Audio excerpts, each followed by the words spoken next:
Hi, everybody. Thanks for joining us. I am Rachel Young with M Agency, and Rachel O'Donnell is my partner in facilitating this webinar this evening. So we will be helping you out if you have any questions, any technical challenges, you can put them in the chat to us. For this evening, we will be using the Q&A feature. So if at any time you have a question for Bill, please use the Q&A feature and we will do questions and answers at the end. So I'm going to hand it off to Walt to kick us off. Hi, good evening. My name is Walt Birdsall and I'm with the Tacoma-Pierce County Health Department. And I'd like to welcome you to our second of three webinars that we're having on natural yard care. Of course, we normally do these in the spring in person, but this is a great alternative for meeting in person, and I'm really glad that we're able to present this. Just to let you know, tonight's presentation will be recorded and we will be posting the webinars on the City of Gig Harbor and City of University Place, as well as the Tacoma Health Department's website. I'd like to mention that the reason why we do these and why the health department's involved with the City of Gig Harbor and City of University Place is we want to keep toxins out of our water. And unfortunately, some of the pesticides and herbicides and fertilizers that are used on lawns and yards end up running down into the storm drain and end up in streams and lakes, and even can filter into groundwater and of course eventually end up in Puget Sound. So that's why we're encouraging you to use less pesticides and herbicides and chemical fertilizers on your yard. And Bill, I'm going to introduce Bill in just a minute here, but I'd like to have introduce Bree Ellis from the City of Gig Harbor to speak a little bit. Bree? Hello, my name is Bree Ellis. I work for the City of Gig Harbor. I deal with everything stormwater, and that includes managing our municipal permit. Part of the municipal permit is education and outreach, and this is a great way to reach out to our community and join the health department and do so. So I'm excited that everyone's here and excited for this presentation as well. Great. Okay, right now then I would like to introduce to you our speaker for tonight, Bill Perengie, and Bill is going to teach us everything about how to grow our plants just the way nature does. And he has so much great information. He is with a company called Earth Dance Organics, and he is in the growing natural foods business. I don't know if I said that right, Bill, but I'd like to welcome you, Bill. Take it away. Thank you. That's close enough. Well, I'll take that, the growing food business. Actually, okay. but it's close to that. Okay. Just to clarify, is my screen being shown now? Are we ready to go? I see your screen. It's, yep. All right, awesome. I'm rolling then. So Walt mentioned my name is Bill Perengie. Tonight's talk is on low maintenance landscapes. And the great thing about low maintenance landscapes is we can not do much about them. Here's a great low maintenance landscape. And what I've realized is that over time, it's just a picture of nature can actually do psychological benefits for us. So suck it in while you got it there. So I'm going to give you a little bit of my background because what I'm talking about tonight is not conventional wisdom. What I'm talking about is what our great-grandparents and our great-great-grandparents and our great-great-great, actually for 12,000 years, we were an organic agricultural society. And it's only since the 1930s that we've conducted this experiment of chemicals and synthetic fertilizers on our earth. And we're finding out it's really not the right way to go. So to understand a little bit about myself will help to inform you of where I come from with my information. So back in the 70s, my brother and I farmed 20 acres by hand, mind you, and we sold our produce on the side of the road, and we also drove it down to the Chicago Farmers Market. At the same time, I had 33 lawns that I maintained or mowed. I've also worked for 2 of the top 100 landscape companies in the country. And back when I was in Illinois, when I got back into the industry after a short stint in the advertising industry, I got my Illinois pesticide applicator's license because that industry, the chemical industry, teaches my peers how to apply their products. And so it's very common that people would have their pesticide applicator's license. I have won top awards for my work. We won numerous awards at the Street of Dreams. I did a walk for peace at the Northwest Flower and Garden Show and numerous other display gardens down there. When I was design manager for Malone's Landscape and Nursery, we're the only company to ever win the coveted Judges Award 2 years in a row. And yes, I do consult with soil-based organic cannabis growers. You can see some of the worm castings and pumice that we're bringing in to the site. And here's some of the crazy nutrients that we actually put into the mixes, including some blood meal and some oyster shells, kelp, and on, all the way down mycorrhizal fungi, and et cetera. And I've talked with a lot of different organizations. So I'm actually an eco-pro. It's a certified sustainable landscape professional through the Washington Department of Ecology. I sit on the education, or at the steering committee for the Environmental Education Community of Interest for the Puyallup Watershed Initiative. I've spoken for King County. I presented for the Department of Ecology. And of course, tonight, we're being hosted by Tacoma-Pierce Health Department. The Tacoma Tree Foundation, I've also helped to write the best management practices for the stormwater management, which Bree, I'm sure, is well familiar with, that you heard from earlier. And I've had numerous board positions at the Washington Association of Landscape Professionals and spoken there, and our other associations. I've been to Illinois, I've been to Canada, and I've also spoken to the Master Gardeners. So all that said, my company is Earth Dance Organics. We do sustainable landscape design. And it's interesting because actually, one of my new relationships that we're forming, we focus on the earth element in our sacred gardens that we create for our customers.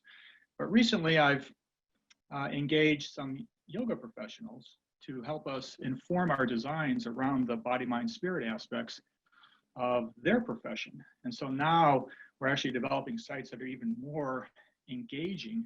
While we focus on the earth, we have professionals to focus on our customers to help engage their body, mind, spirit.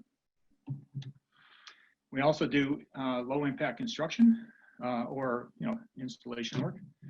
And of course, we do our organic plant care services. All that said, most people know me because I create beautiful gardens. And the question at hand actually today is, with all of the resources that are available to us, why can't we make successful gardens? We saw a picture earlier of nature, right? And nature is taking care of itself, and yet I show up in somebody's backyard and I end up with something like this. And yet we have all the water, we have all the manpower, we have all the fertilizer, we have all the herbicides and pesticides, and this is what I get. So what I've learned over time, and actually after this slide, you can all take a snooze because this is it. The closer we move our landscapes to what nature is naturally doing, the easier our work becomes. We did nothing here, and yet nature takes care of itself. So if we're going to be replicating nature's systems, first, we better understand what those systems are. And then secondly, we're going to understand the techniques that help promote those systems. And our first understanding is this guy right here, or maybe it's a gal. Mother Earth, it's a gal. For the longest time, I was out trying to save the earth. I don't know if anybody else was trying to save the earth. And then one day I realized the earth doesn't need me to save it. The earth is a perfectly balanced sphere. If all the humans on the earth just got in a spaceship and went to another planet, the earth would not continue to implode, but actually go back to this center balance point. We hear stories of big asteroids hitting the earth at certain times, getting blackouts, killing the dinosaurs. Guess what? The earth goes back to the center balance point. So the question really is what is that system that we're supposed to be replicating to lower our work? And our second understanding is, guess what? It all comes down to soil. That's right. Soil is the key behind everything. They say that the top 6 inches of soil supports all the life on top of the earth, including us. That's where all of our food comes from. That's what cleans our water. That's where the microbes are that's inside of our body.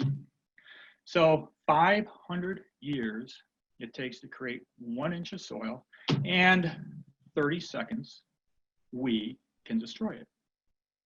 So we're going to talk about the 3 aspects of healthy soils: soil texture, soil nutrition, and soil life. And when we get these 3 fixed in our landscapes, we actually have healthy soils and we lower all of our inputs. I'm not going to go too deeply into soil texture tonight. Soil texture is the makeup of sand, clay, and silt. And when we get the right combination of the 3, we end up in the center area in here, loamy soils. You probably heard the word loam before. So we need clay, believe it or not. We need some clay because we need to hold water. That's what holds moisture in the soil. And we need sand because we need water to drain, right? But we don't want extremes in anything. So we're trying to get to the center point. So a really easy test that I do is I take a mason jar and fill it 2/3 of the way up with soil, and then all the way up with water, and then shake and shake and shake and shake and shake and shake and shake until it's completely mixed. Set it on your counter, and literally within 2 minutes, depends on how bad your soils are, you'll be able to see it layer out. You can see down here in the bottom, we have our heavy sand material comes with the bottom, the medium sand and the silts and the clays, and then we have the organic matter, which is floating on the surface. So if we're going to be adjusting our sand, silt, and clay matter, we really need to understand what we're doing, because we could actually cause more problems than solutions by not doing it right. What we know is that if we have less than 30% sand in our mixture, and we add sand and don't get it above that 30% line, we actually create more concrete than we do create soil.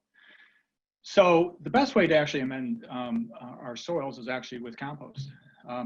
One way to get the materials into our soils is by core aerating. Core aerating is actually our #1 way to help people's lawns. And we've actually, while I was in the past amenable to not core aerating every year for our customers, I've actually gone around and said, no, actually core aerating probably needs to happen once a year until we're sure that there's no buildup. It pulls those plugs out of the ground, and allows for air and water and nutrients and stuff to get down through. It also helps to punch through the thatch layer, which we get on top of the surface, and make things better. So core aeration. The next thing to do is the top dress. Top dress with compost. Compost is the #1 thing to actually do to try to get the healthy organics back into the soil. So when we're talking about our soil, we have sand, silt, and clay, and then we have the organic matter. And in our lawn areas, we want about 5 to 8% of organics. And in our bed areas, we can have 7, 8, 9, 10, 12, 14, 15% organics. At some point, you have too much organics and you're holding way too much moisture. We also have been using a lot of pumice.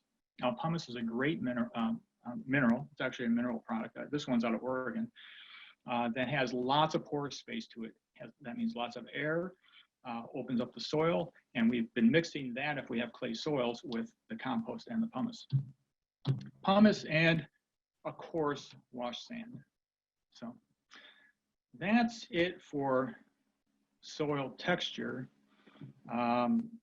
There's a lot more that could be talked about around that, but the key is to know that your soil holds water and your soils drain water. You need the combination of the two. Soil nutrition.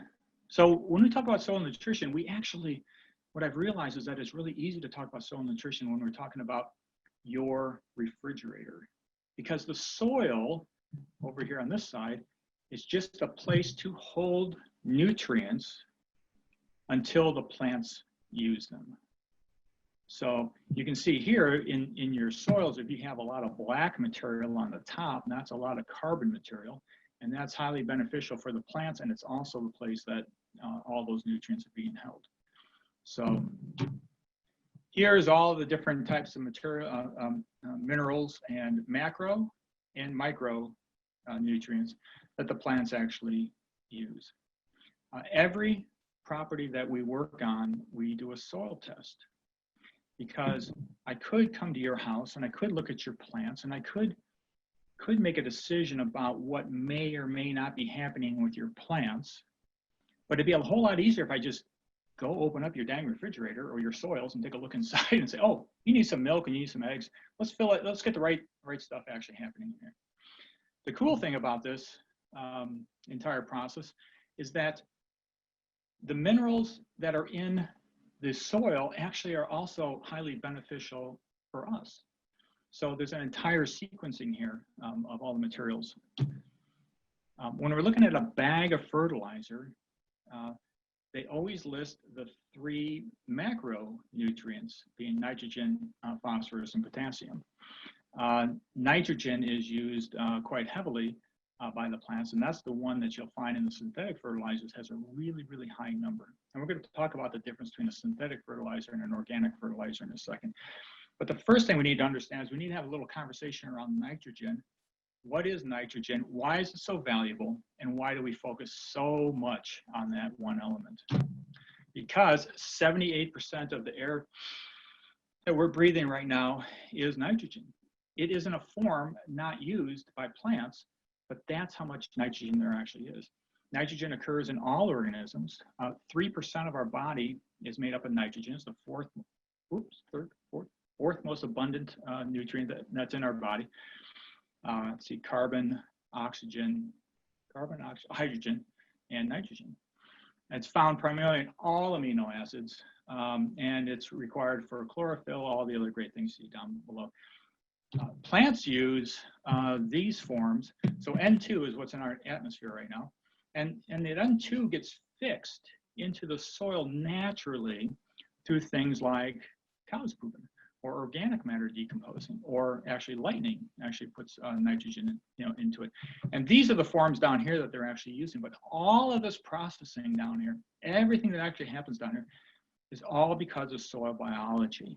It's the biology that's in the soil that breaks these things down and frees them up for the plants to actually use them in the form they use them in. And once we actually get to this point, that actually the nitrogen actually gets, some of it gets released back up to the atmosphere. We call this nitrogen cycling. We're not going to talk about carbon cycling tonight, but carbon also does the same thing. Cycles down, up, and out, and completes the circle. So we have our choice. We can use a fertilizer like this that's made up of these things over here on the side, right? The interesting thing is these fertilizers, the nitrogen comes from these nitrogen producing plants. These plants were designed by, actually the ability, what happens is we have the ability to take that N2 nitrogen out of the air and fix it in a form that plants can use. That was developed by Haber, a German scientist, back in 1918, 1920, somewhere around there. It was in the 30s that Bosch, Bosch dishwashers, joined Haber, and Bosch was able to figure out how to produce nitrogen in high volumes. So all of a sudden we had high volumes of nitrogen being produced. You can imagine why this was relevant during that period in time, because during World War II, the wars were actually fought with nitrogen bombs. At the end of World War II, the United States owned 10 nitrogen-producing plants.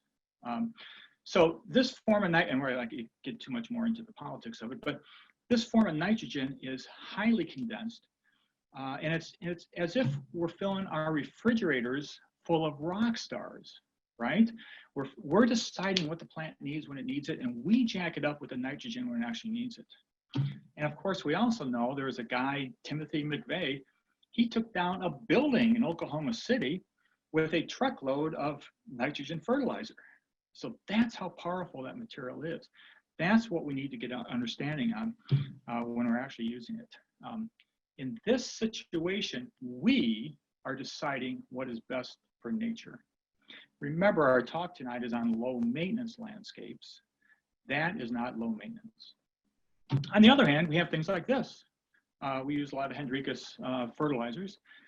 Hendrikus, their fertilizer has feather meal and all this beautiful organic matter in it, alfalfa meals and limestone and kelp. And instead of just focusing on those 3 macronutrients, look at just what kelp alone has in it. Oops, I forgot. I think it's 54. I think there's 54 on this list. I can't remember. Somebody can add it all up. This is all the stuff that just the kelp in that fertilizer is bringing to your garden. Along with that, we have things like azomite. Azomite is a mineral product with no nitrogen, phosphorus, or potassium. Actually, I don't know if it might have a trace amounts of phosphorus and potassium. I have to look. But it's really a mineral. It's everything from A to Z. It comes from a mountain in Utah with highly chelated minerals in it. And we use quite a bit of that during the year. So when you're using organics and you're putting the organics down, it's literally like creating Thanksgiving dinner. It's like filling your refrigerator full of what you had at dinner that night. It's realizing that if I put everything that's needed into the refrigerator in the right quantities, plants will choose what they want when they want it. It's kind of like you. You wake up in the middle of the night, you're to eat something different out of your refrigerator than if you just went out and exercised or you're having your breakfast. Instead of us deciding what the plants need, we're putting everything in there so the plants can choose what they want to use when they want to use it. So the way we figure this out, of course, is we look into your soils. And here's a soil core, and there's a soil sample, not very deep, 3 to 4 inches. And from that, we can't go into this too deep, but we get these soil analysis. And then we can roll through the soil analysis, we can see actually what your plants are needing. Here, pH, if we're going to adjust one thing in your soils, we need to adjust for pH. Because when the pH is out of balance for the plant it's serving, plants can't take in the nutrients they can take in when it's within their range. pH has to do with positive hydrogen atoms. Let's leave the conversation. It gets kind of complex, but it has to do with soil chemistry, actually, what drives the pH. So we can see here, we know that our minimum for a lawn is 5.8. The lower the number, the more acidic it is. We know that when it gets below 5.8, yes, grass plants can still take in the nutrients. They just can't take them in the same quantities that are taken in above 5.8. So our goal is 6.5 to 7.0, and actually this property that we tested is 6.3. It's not all that bad. Their phosphorus, another macronutrient, is really low, and so is the potassium. So you can see the type of things that we need to do on this soil test here. The other thing, which we look at quite a bit, is this thing over here on the right-hand side. It's called the cation exchange capacity. The cation exchange capacity is the ability of the soils to hold nutrients and to give those nutrients in exchange to the plants. It's the same thing as if you went to your refrigerator and you couldn't open the dang door. I know I've got a lot of food in my refrigerator, but I just can't get in there to eat it. We know that the cation exchange is our ability to easily open the door, easily find what we need, and easily consume what we want to consume. We believe that the minimum on the cation exchange rate should be a minimum of 25, here at 12.7. So there are things that we're recommending, such as adding biological life to the soil to help with the functioning within the soil, as well as getting the other things all balanced out over here. So here is our basic pH scale, and you can see the different macro and micronutrients and where they're mostly available to the plants to be used within these ranges. The lower the number, again, the more acidic. The higher the number, the more alkaline something is. And I think I go into lawn versus moss a little bit later. So we're gonna hold off on that conversation because iron that we use is really messing up our soils. So, but with that in mind, let's jump over to soil life. This is where it all happens. This is the natural cycling. We already talked about how bacteria breaks things down in the soil. Well, there's bacteria and there's fungi and there's nematodes and arthropods and mites and protozoas, and they kind of look like this. The bacteria and the nematodes, and these things are beneficial. Check out this protozoa here with the little sweeper. It's like a Roomba, right? It runs, and actually these right here, I've been told, these are bacteria right here that this protozoa is consuming. So these bacteria up here are breaking down the organic matter, and these protozoas are running through and eating these bacteria and letting go of their enzymes and stuff. And this is how nature naturally works. We're going to get into fungi a lot more in a little bit, but you can see some of the larger things actually happening in the soil. Oh yes, pop quiz. Now, unfortunately, I can't see you because I just did this talk a year ago up in Canada, and I brought with me Theo's organic chocolates, and when they got, whoever answered the question right first got a Theo's organic chocolate. So if you get the question right tonight, give yourself an organic Theo's chocolate. But the question is, in a teaspoon of healthy soil, and literally we're talking about a teaspoon, you know, something tiny, tiny, tiny, tiny, keep in mind it's tiny. A teaspoon of healthy soil is how many microbes can be found in that teaspoon of healthy soil. And if you answered F, 4 billion or more than 4 billion microbes, you got it right. That's the system that's working for us right now while we're sitting here having this conversation. They're outside in our landscape helping to free up, break down materials, free nutrients up. They're also the immune system in the soil. We talked earlier about the refrigerator and how it equates to soil. Now we're going to talk about people health, because it's really important to understand that our system actually replicates nature's system. And how does it actually do that? We call it probiotics, right? We have pop quiz. How many microbes can be found in our bodies? And if you want to go right to the bottom again and give yourself another Theo's chocolate, you can. 100 trillion, or 2% of our body weight, or about 3.5 pounds of my body, is something I cannot see without a high-powered microscope. We're starting to understand this. The University of Minnesota just spent $100 million on a research facility just to understand our microbiome. And it's really important to know this because our intestinal tract, our intestinal tract is 22 feet long, and the last 5 feet of it are our large intestines, and that's what we call our colon. That's why we're going for colonoscopies to see what's going on. And what we want is I call it a biomucous membrane. I'm not sure that's exactly the term for it. But what we want is we want a really healthy biomucous membrane, going on here on top of and what that biomucous membrane does, by the way, I'm getting back around the plants here in a second. What this biomucous membrane does is it allows the good things that we eat to go into our system, but it keeps the bad things out. So when we go in for colonoscopies, they're looking for polyps, and polyps are little growths that have impacted and gone through this membrane. And as a result, there's microscopic areas around it that allow bad things to actually get into our system. So all day long, and by the way, I think you all saw that poor diets and thin allows bad things to get into our system, and that's a compromised immune system. But all day long, we're eating good things and we're eating bad things. And the question is, why do the good things go into our system, but the bad things don't? And there's been guys like Mel Greaves. Mel Greaves just got knighted for his 40 years of childhood leukemia work in the UK. He is 100% convinced children develop leukemia because they're not exposed to nature when they're young. They're now developing soil-based drinks that they're now feeding to mice and testing because they want to be able to feed these to children that are not exposed to nature anymore because of the inherent benefit that nature has by being in our system. So if you always heard, hey, it was great for you to be out in your backyard as you were a kid, playing in the dirt, absolutely, 100%. So how does this equate back to plants then? Well, if we think about it, plants are producing carbohydrates through their foliage. These nutrients are running up and down through the system in here. Those carbohydrates are being sugars.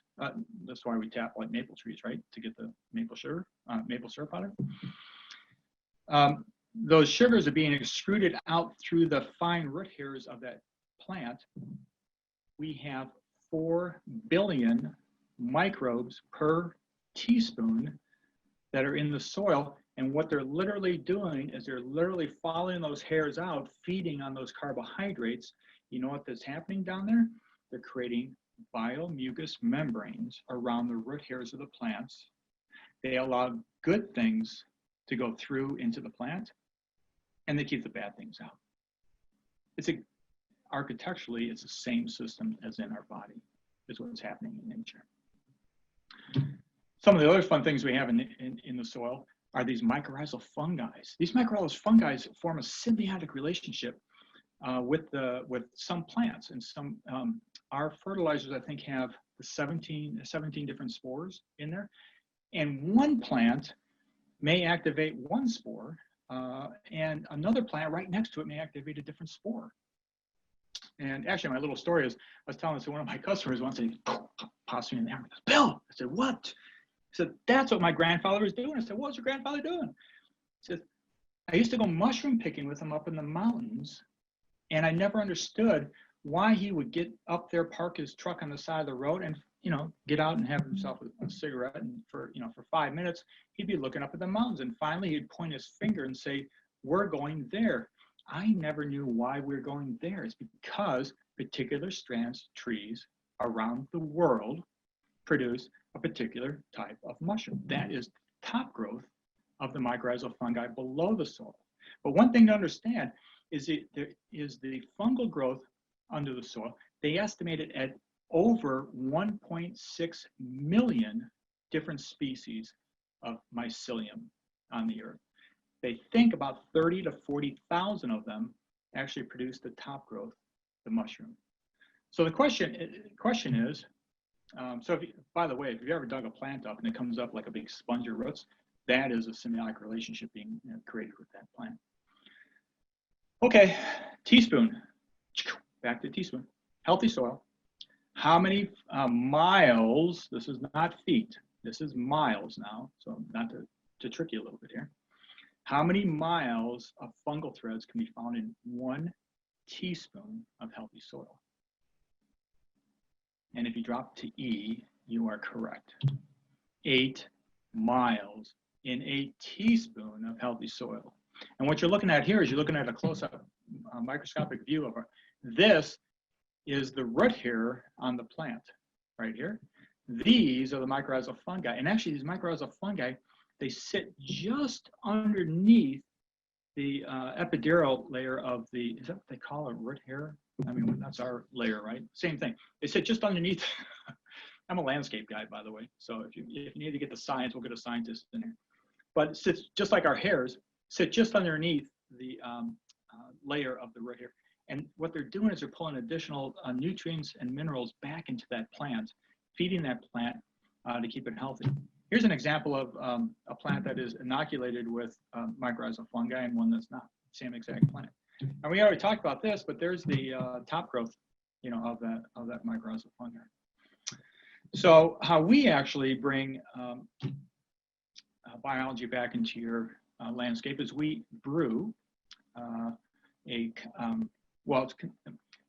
commonly it's called a compost tea.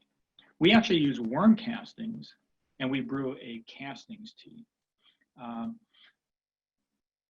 To take a little bit of the mystery out of it, because I think there is a little mystery surrounding it.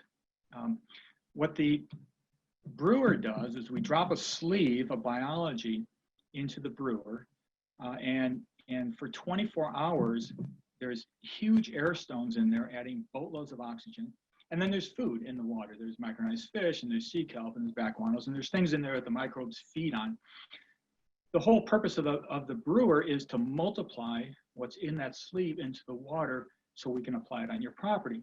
The reason we do this is because right now, the worm castings we're using cost us $400 a yard. Well, I don't have a single customer out there can afford, it's $400 a yard because it comes from an organic worm farm in Tennessee, and they actually have their own organic agricultural crops around the worm farm that they're feeding to the worms. Crazy, but that's what we try to find.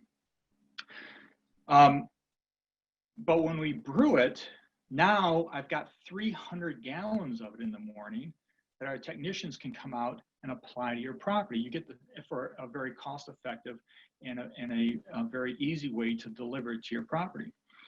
And we do that through, spray equipment, standard spray. It's actually not standard, kind of standard tree spraying equipment.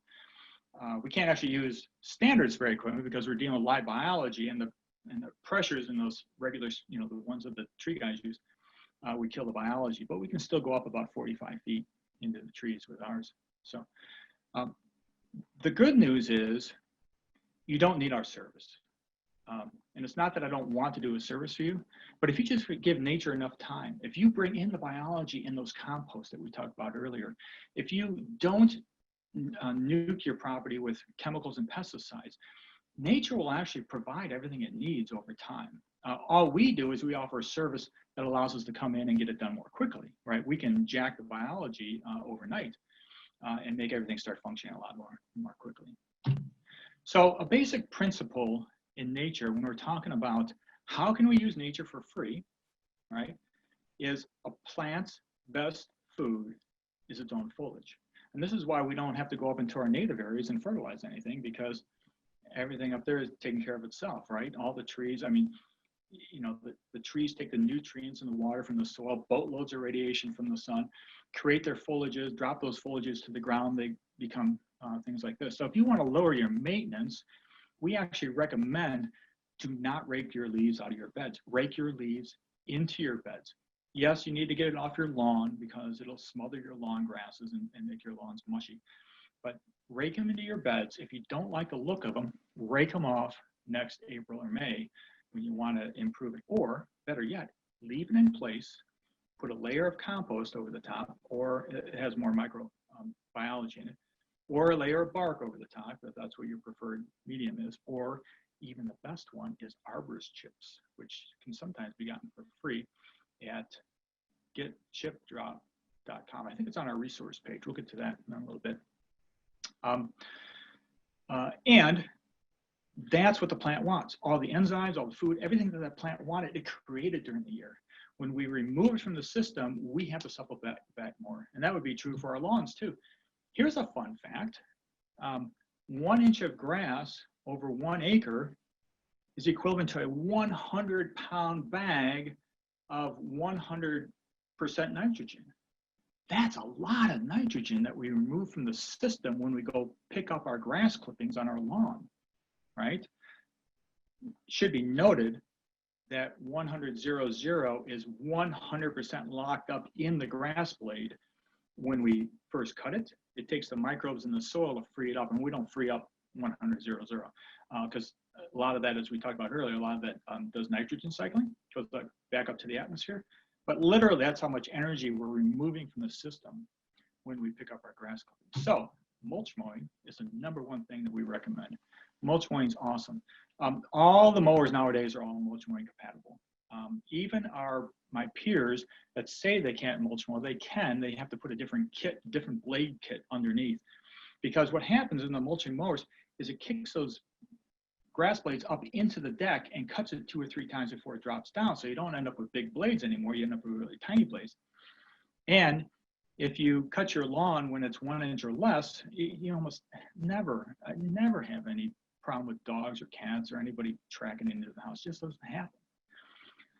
So when it comes to our plants, we really want to think about our plants like energy systems. We're an energy system. We have to eat, right? Plants are an energy system. Plants have to eat. We use our refrigerator. They use the soil, right? So what's actually happening, I love the tomato plant as an example, because, here's this, here's the seed that we put in the beginning of the year, and we get these giant tomatoes out of it. And if you think about everything it took to create those big tomatoes, nutrients and water and oxygen and boatloads of radiation from the sun beaming down on it to create those big tomatoes. When we take some of that energy in the form of the tomato away from that system, and we walk over, I'm walking over now to my dining room table. We walk over to our dining room table and we cut it up and feed our energy system. This is our job as gardeners. Our job as gardeners now is, what do we have to do to return the energy we just removed from that system, right? Plants' best food is its own foliage. Number one thing we do is mulch with compost. Obviously, organic fertilizers are a benefit, as we saw with all the different things that are in the organic fertilizers. Testing our soils, finding out what we're missing. But the bottom line is plants are energy systems, and every year we need to figure out how to get it back. If we took this tomato plant as an energy system and just let it drop to the ground every year, we would never have to go back and supplement the energy system for that plant. It may not be the same plant next year because the seeds may be different or something, but who knows what that'd be about. But the point is, the energy would never have to be replenished because it's always replenishing itself. And this is really the bottom line as gardeners, is getting this balance right. So, of course, number one way of returning energy is by using compost. We need to also get around the conversation around lawns. And lawns actually can be good ecosystems. If you drive through Illinois and Missouri and Iowa and parts of Kansas, actually most of Kansas, you drive through states full of grasslands, and they're all maintaining themselves. You know, we struggle in ours because we don't understand how to do it. So the first thing to understand is this whole equation of lawn versus moss. In the plant kingdom, you could not find two plants that are completely opposite in their growing conditions, lawn, you know, our grasses and our moss. Moss has no roots.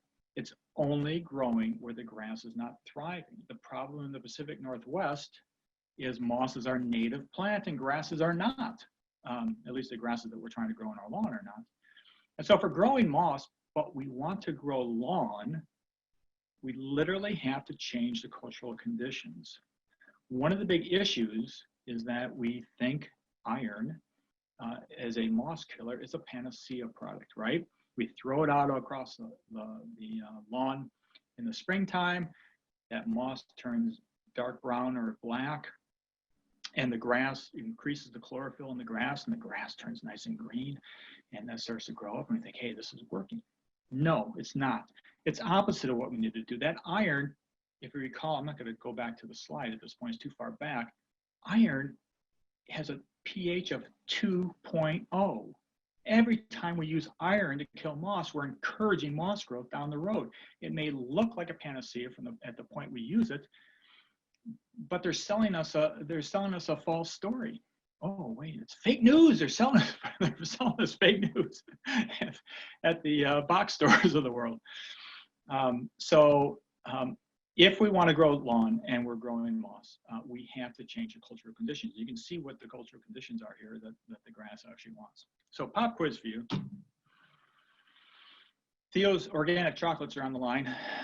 If allowed to, how many feet deep will rye grasses grow? And if you want to go all the way down to E, you're correct. 10 to 14 feet. When I ask people when I show up on their property, this is the biggest issue I have. There's 2 to 3 inches of roots. And the grass wants to grow roots 12, 14, 18, 20, 2 feet, 3 feet, 4 feet, 10 feet deep, and we're not giving them the opportunity to do so. How in the heck do we expect that plant to thrive? Why wouldn't the moss come in and help us, take over that system? So lawns can actually develop these deep roots. This is Hendrikus. I showed you his organic fertilizers earlier. He's an awesome person. He makes his own soil mixes, and he was doing a demonstration project in his soil mixes how deeply he could grow the roots of lawn grasses. This is 4.5 feet of roots in a lawn, and he grew those in 3 months. Not 3 years, 3 months. Now, I've just given somebody 10 years on their property to try to give me something more than 2 to 3 inches of roots, and they haven't been able to do so, and they want to have a lawn. We've got to change the cultural conditions, or we're always going to be fighting it. It's not going to be a low maintenance lawn, that's for sure. And then there's alternatives to lawns. Here's one we did down in DuPont, and actually once the mayor of DuPont saw it, now they decided they're going to try to use this on some of their buildings. But this is a product called Florida Lawn from Pro Time Lawn Seed out of Oregon. And that's in our research page, I know. But along with grass, it also has English daisies and micro yarrows and micro clovers. And it looks like this. 70% of this is actually grass seed. And when the customer gets around to mowing, he doesn't like to mow it, because when he mows it about once every 3 weeks, because his wife gets on his case about mowing it, because they're in a neighborhood that everybody has manicured lawns. But he doesn't want to mow it because he mows off all the flowers for all the bees that are all using it. But when he does mow it, it actually looks more like a conventional lawn than it does this beautiful plant, because 70% of it is grass. So there's a lot of alternatives to things that we can actually utilize. And then weeds. So what do we do about weeds? Those gosh darn weeds. Everybody says a weed is a plant where we don't want it. Yeah, I know, we don't want the plants in our beds. And so what the heck are we to do? Low maintenance landscapes. We have to understand what a weed's job is in nature, right? We need to change our perspective on what a weed is supposed to be doing. A weed's job in nature is to hold soil in place after a disturbance. At the Oregon State University, they figured out there's 1.33 million weed seeds in the top inch of soil over an acre. And the thing to understand is why is it that these weed seeds are growing in my garden, but I take a walk in an old growth forest somewhere and there's no weeds growing there? It's kind of a dilemma, because they're killing me here, but they're not growing there. What is actually happening? What's happening is once the secondary growth comes in the nature area, their job is over. The cool thing is the secondary growth is we go from these annual plants, which we call the weeds, to our grasses. We know when we develop healthy stands of grass with deep root systems, weeds don't become a problem because their job is over. Their job is literally over, and they're waiting for that next landslide. They're waiting for a soil disturbance, they're waiting for our rototiller. This is why we think rototilling is extremely invasive. If we rototill, it's only because the builder never gave us anything to start with, and we tried to do something once for the next 500 years. Nature layers everything from the top down, and that's what we're going to do as well. We're going to be layering materials from the top down onto the property, developing it, because as soon as we disturb those soils again, that 1.33 million weed seeds in the top inch of soil over an acre are going to try to help us. Weeds' job is to help us. Their job is to hold a landslide in place until the secondary growth comes in and takes over. They're there to help us.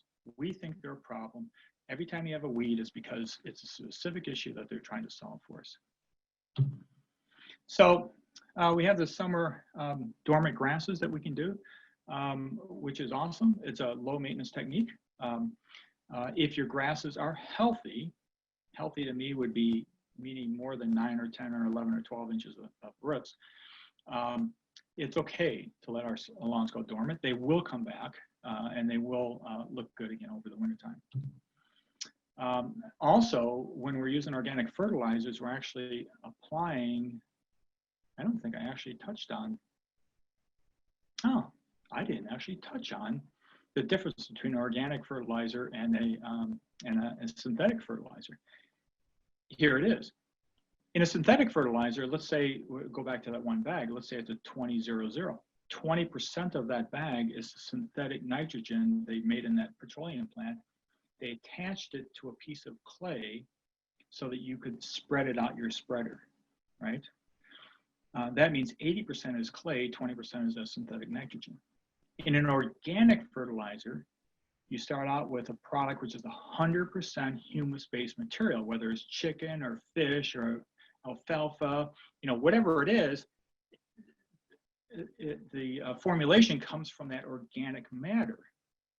And whatever the bag of an organic fertilizer says has on it, let's say it's 10% nitrogen, the other 90% of that bag is actually humus-based material. And as that breaks down over the next year, you're going to get at least that number of nitrogen back out of it again. And we work with a fertilizer out of Minnesota called Sanctuary. It's a 334. Sounds really low, right? 334. We're using it mainly in bed areas.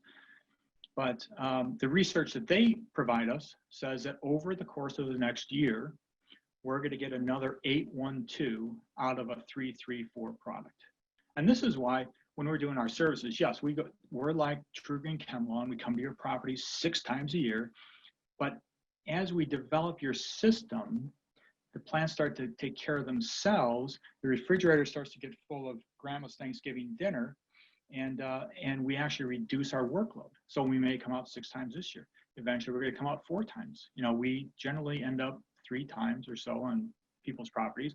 There's some properties that hopefully they're not watching right now, but they probably don't need us to come out, honestly, because it's a system we're developing. Instead of applying a product and we're deciding what that product's going to do, we're actually developing a system. And so this is where this page comes into play.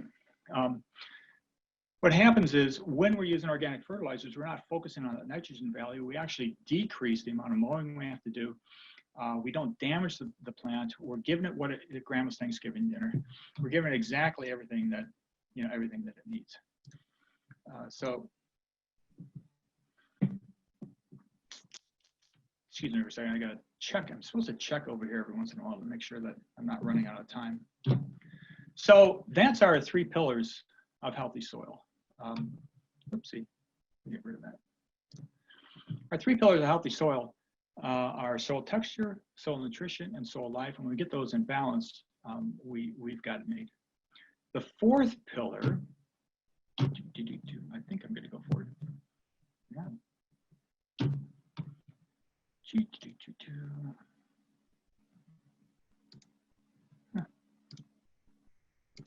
There we go. Thank you. The 4th pillar is proper plant use. And there's a term that's used. It's called right plant in the right place. Remember, today's talk is on low maintenance landscape. So we can put plants wherever we want, but if we want to do low maintenance, we better figure out what the heck we're doing. So when we're looking at right plant in right place, there's a number of elements that we actually, want to focus on. Cold hardiness. What's your zone for the plant you're using? Are you using the right plant? Is it a sunshade or somewhere in between plant? Does it want sandy soils or clay soils or somewhere in between the two?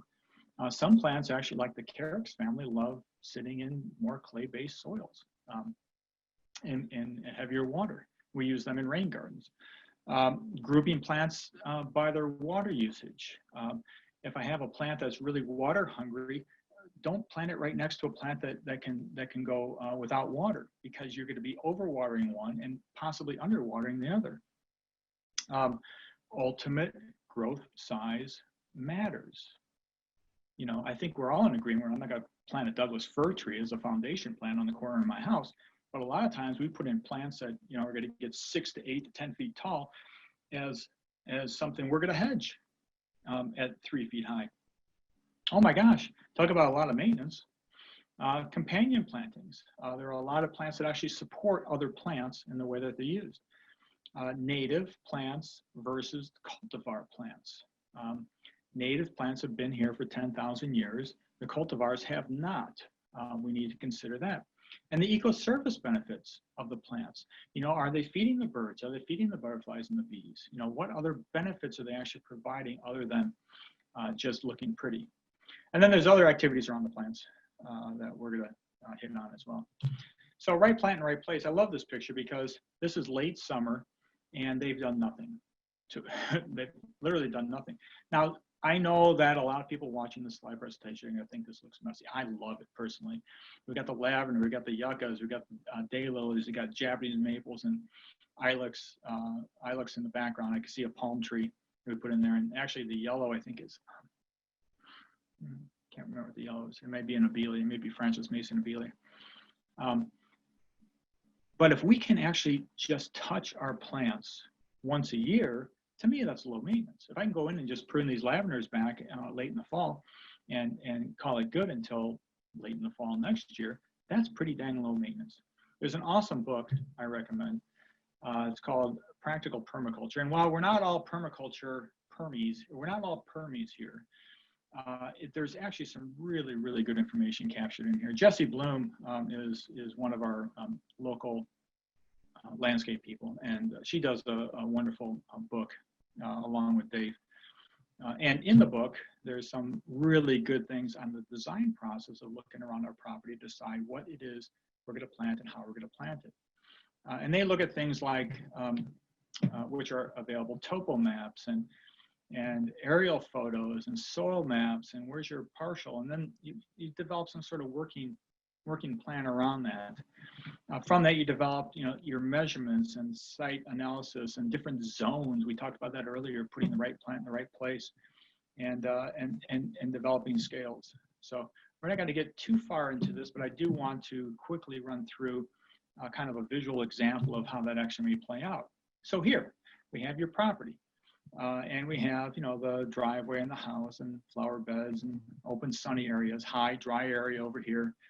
A bank with shady areas over here, full sun, and everything slopes down to this corner over here, which I'm assuming this is, tends to be a little bit more of a wet space down below.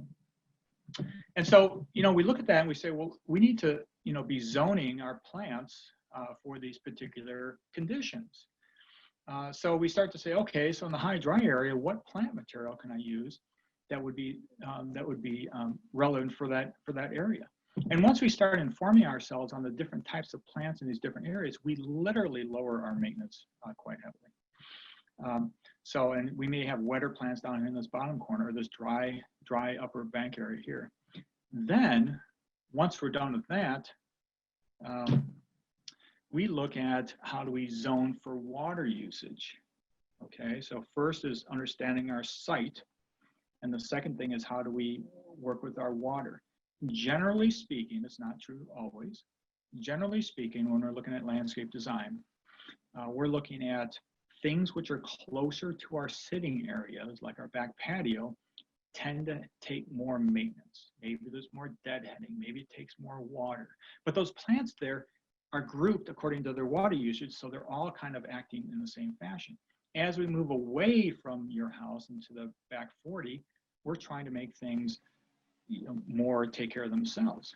Let plants grow to their natural size and shape. Don't be pruning out in those areas. Get plants that require the same water usage so you can actually be very efficient. And for heaven's sakes, avoid buying tall trees for hedges. This is Leyland cypress. Everybody knows what a great hedge Leyland cypress makes. But this plant wants to grow 70 feet tall, and here we're trying to trim it off at 6 feet tall. That's a lot of maintenance. Or how about this one? Holy Toledo. Look at this. Oh my gosh. This has got some maintenance company, well, they need to get in there and do some work on it.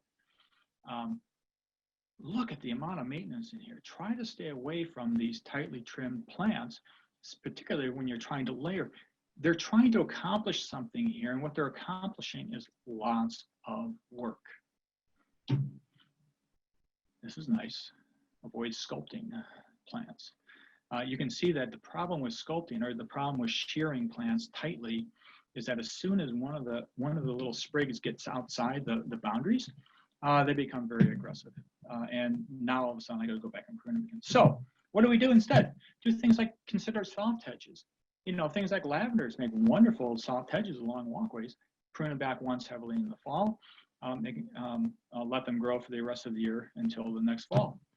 I throw this picture in because I think this is a good compromise between a heavily manicured property and one which is fairly low maintenance.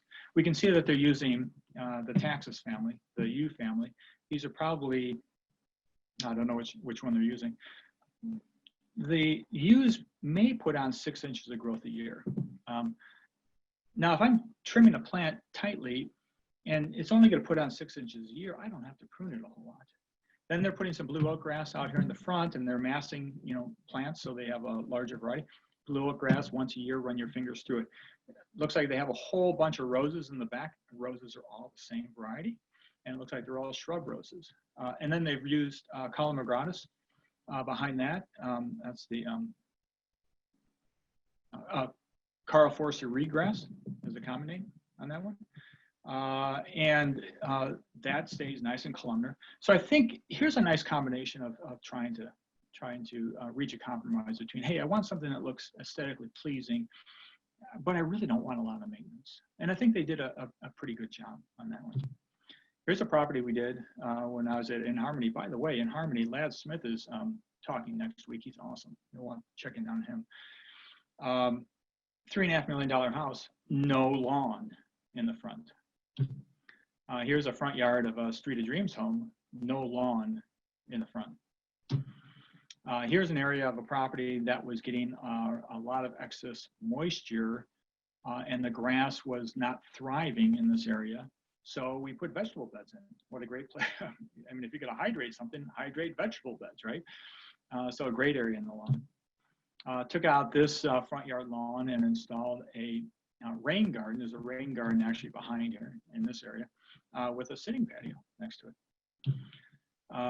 Again, we have a native growth area right out here, about 17 feet from the house to here. Why put a lawn in there? That's just a lot of work. So above all else, just let it be. Here's a guy saying, oh, it's a shame. It's a shame. Look at him. Look at Fred next door. He's just hanging out in his hammock. So resources. So I'm going to pop over. I used to have a resource page that I would hand out, and you guys aren't with me, so I can't hand out the resource page. We actually transferred those all over to our, I think you still see my screen here, to our website. And on our website, if you go over here to the About Us, down here under Resources, you can pop open the resource page and you'll have your direct links.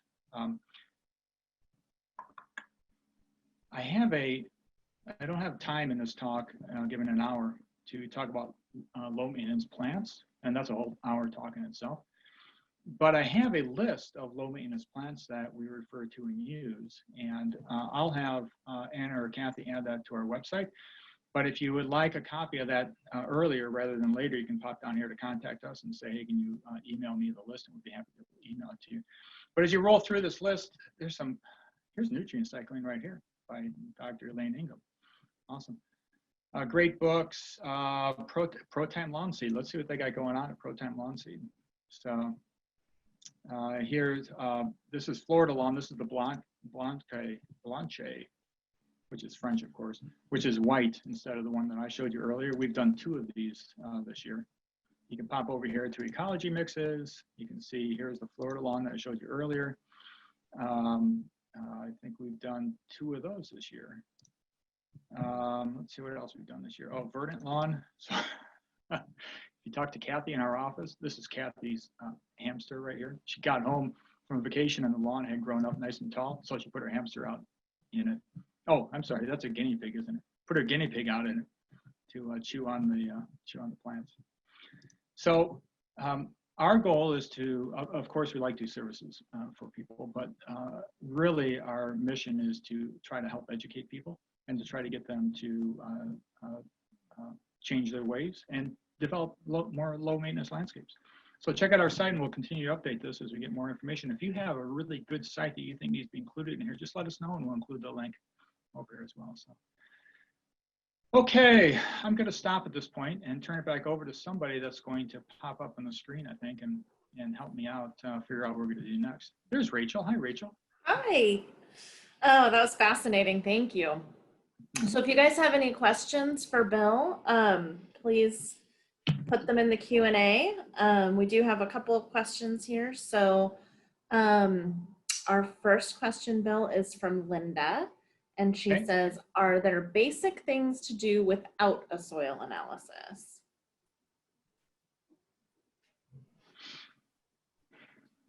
Here's the problem with that thought. If you go to your natural path and they look at you, he can say to you, oh, your skin's a little yellow. Your ears aren't quite what they, whatever. He can look at your eyes.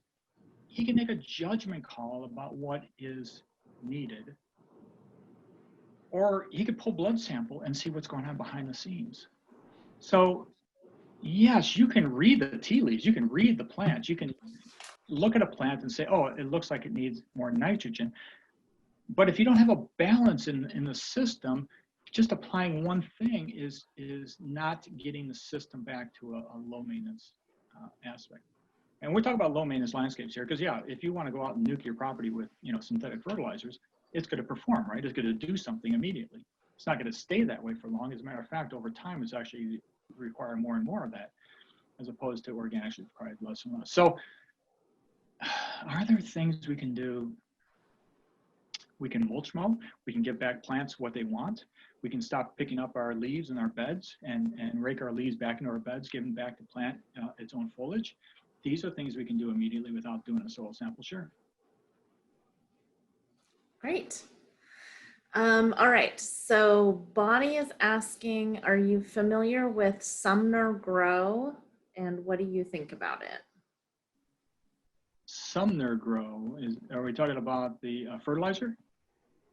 Yes, so it's derived from biosolids produced from wastewater treatment. I don't know if it's called Sumner. I think maybe Sumner has their own, but the one that I'm familiar with is the one that Pierce County produces. It's called something. It's very close to that. I can't think of the exact name. Yes, I used to use it. So we didn't talk about the different types of compost. There are 3 main types of compost: plant waste compost, animal waste compost, and people waste compost.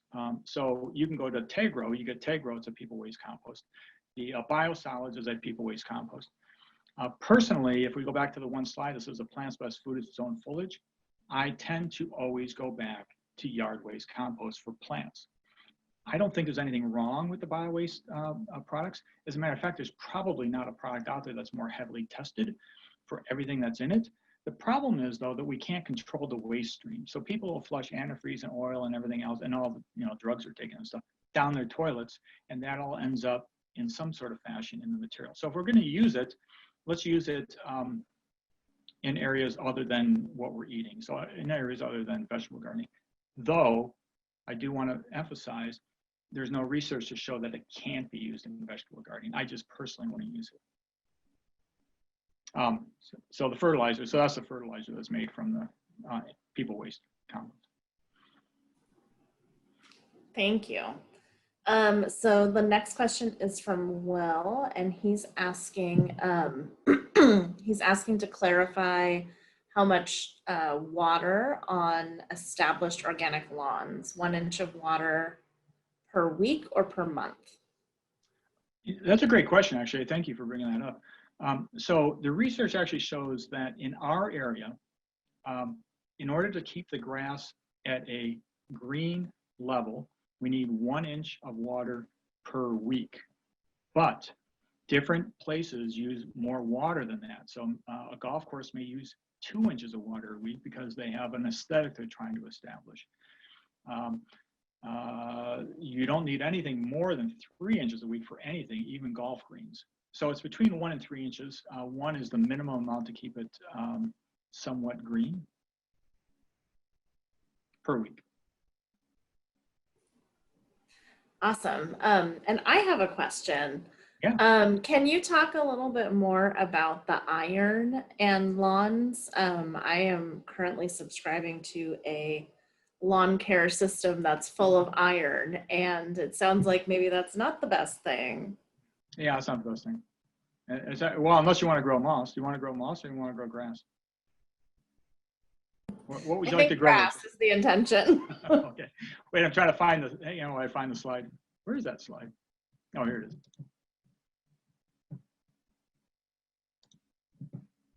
Is it up on the screen, Rachel? Yes. Okay. So here's the problem. Lawns want that 5.8 or better, higher number on it. And we bring pH up on the scale by adding calcium, or sometimes it's called lime. Dolomite lime adds magnesium and calcium. Okay. So, but this is why you want a soil test, because you want to know, is it just lime? Is it just calcium I need, or do I need calcium and magnesium? When you apply iron to kill the moss, it's a 2.0 pH. It's way off the chart. It's way down here somewhere. So when you apply it, you're forcing your pH way off the chart to the left. And it's a lot easier to make your soils go acidic really fast. And it's hard to make them go alkaline. It takes a lot of product to go alkaline, but it takes very little product to make it go acidic. So they're using it because, well, because your plants are addicted to the system that they have developed, that if they don't use it, you're going to be overrun by moths. If you don't use it, you know, so what they're going to try to do is they're going to try to, if I can go back a slide here. Let's see where calcium. Oh, so here our pH is 6.3. I need to still bring it up some. I'm going to use calcium to try to bring up my pH, right? But the calcium is already over the limits of where I'm going to be. So what am I going to do in this situation? I can't really use the product that's available to me to help bring that pH up. So there are things you can do, like top dressing with compost. There's things that are called buffering materials. Buffering materials helps to minimize the impact of things. But you know, using a compost to help to buffer the soils would be highly beneficial. The bottom line is, they've got you on a system that requires that system. The real question is, can the system you're doing for me be reduced or removed and my plants will do well? Our systems, organic systems, yes. Over a long period of time, we reduce our services and we're not needed as much. If you're doing things right, mulch mowing and things like that. Does that answer your question? Yes, very helpful. Thank you. Awesome. So we have another question from Stephanie. She says, what are some good resources for general gardening and landscaping specific to the Pacific Northwest? I watch a lot of YouTube videos, but I'm such a novice that I'm never certain if it, for example, when to prune or fertilize, and how they apply to our climate. I thought I had,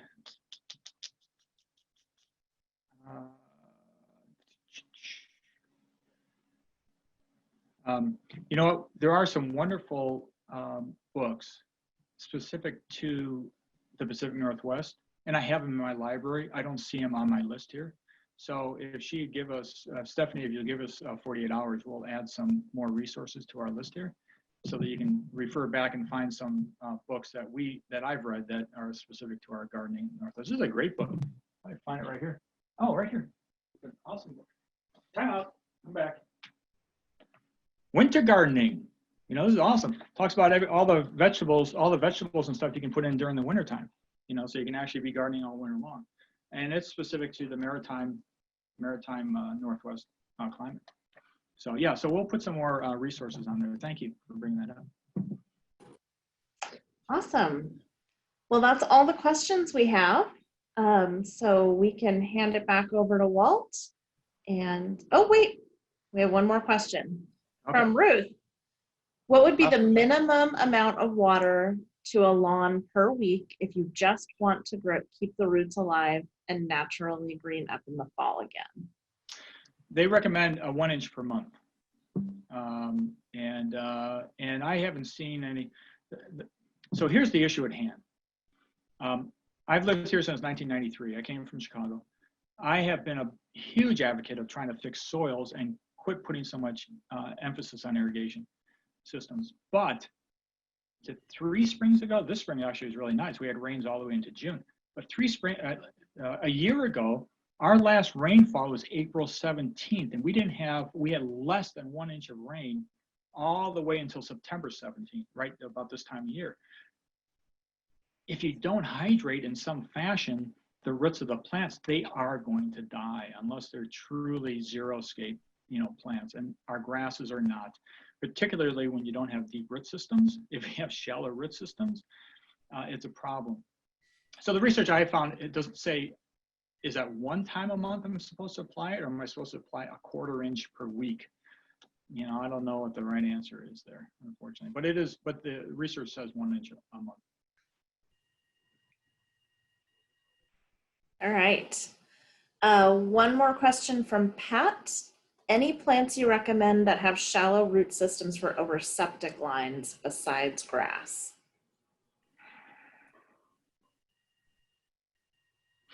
You know, it's an interesting question because we just did this.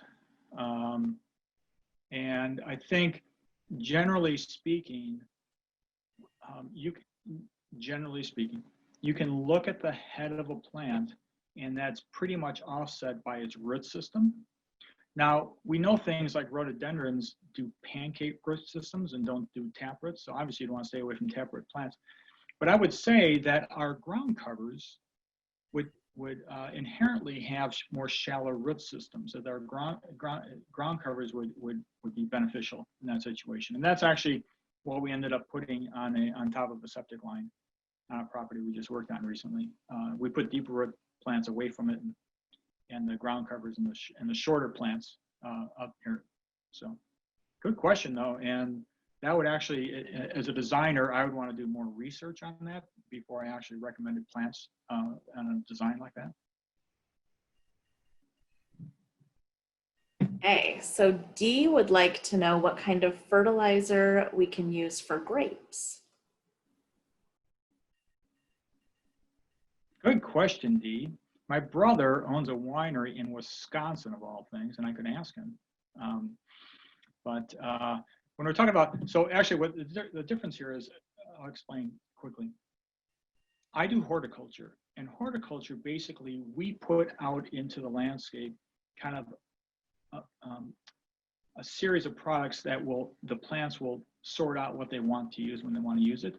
When we're doing things like vegetable gardening stuff and grapes, we're actually using things that are specific to an agricultural crop. And I would want to check the research on the agricultural crop. So I wouldn't want to give you an answer on that specifically. But if you wanted to go ahead and send me an inquiry, I'll literally ask my brother for you and find out what he's fertilizing his grapes with.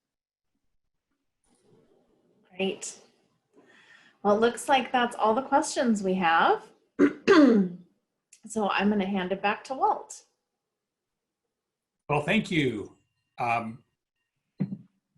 like to, first of all, of course, thank Bill for his great talk. And Bill, you always have so much information, and I love the science of soil, and that's a really great thing for us all to know more about. I always learn things when I see you. Also, I'd like to mention too, got my camera on finally. I'd like to mention too that next week we have Ladd Smith, and you mentioned Ladd, and he is a great speaker about some of the same things you've talked about, but more specific maybe to actually applying things to your yard, growing grass naturally and going natural in your yard. So I really look forward to him, and he's a very, very good, entertaining speaker too. Can I insert there? Well, so Ladd actually has a service very similar to ours, but he is an expert in natural pesticides and things to use. So if you have questions around, hey, I've got a particular insect or disease that I'm trying to manage, he is awesome. So be sure to hang around for the Q&A at the end. Great. I'd also like to put in just a plug for the WSU, Washington State University Master Gardener program. If you're looking for answers about any type of plant you're growing, go to their website. They have there's about 300 volunteers in our county, and they're a great resource for us too. All right, well, thanks a lot, everybody. I think, like I mentioned, this webinar was recorded. We will post it on the City of Gig Harbor and the City of University Place website, as well as the Tacoma-Pierce County website, if you want to see it again, or if you have someone that wasn't able to attend tonight that'd be interested in it. So thank you very much, and we'll see you next week.